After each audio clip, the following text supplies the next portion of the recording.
just let me know how I can be a part of the first ever Mexican-American superhero movie. I have to do something. Just keep me in mind.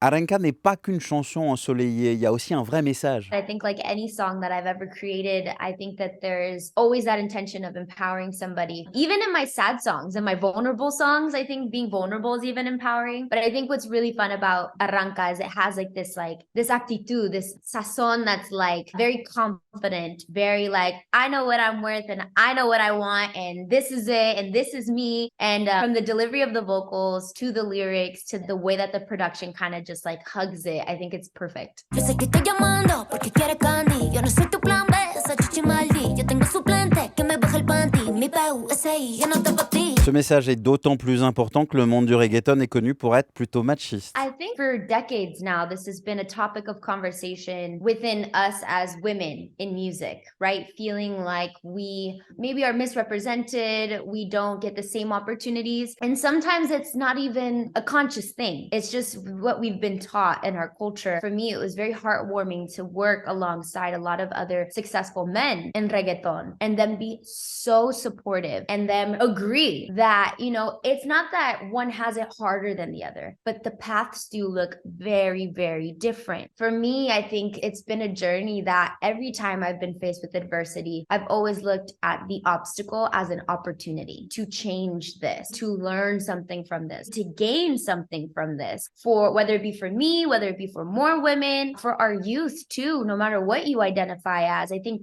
authentic representation is super important. And so I would say reggaeton has always been a love for all the Latino community. We've all grown up listening to reggaeton. I wouldn't change anything about reggaeton growing up, but I think what the future of reggaeton looks like excites me just as much because it does look a little different and it does look a little bit more female. And I don't think that that's a bad thing. Tu es à la fois chanteuse et actrice. Pour toi, l'un ne va pas sans l'autre, hein. You know, my first love was music, definitely. But I think in general, what fascinates me is that my creativity is a lane and an opportunity for me to connect with people in whatever creative way that that can be. And with film and TV, to the idea and concept of like creating someone from the ground up and knowing that I don't know. I mean, I'm right-handed and I drink my coffee with my right hand, but maybe the character I'm playing is left-handed. You could just switch it up. You could just be someone different. And I think there's something so liberating and exciting about that too. And so that's why it fascinates me and why I'm so like passionate about finding the right roles. On te retrouve au cast du film événement Blue Beetle. On est sur un gros kiff là pour toi. It is a specific role and it's really amazing because I never thought that I would be the voice of a superhero suit. It's not just like this AI. It's also like this ancient thing that has been around for centuries. And when you think of the story of Blue Beetle, the way that it unfolds in this film is unlike anything I've ever seen before. Host acquired. Who said that? Systems tracking 3, Okay, 2. it's gonna be okay.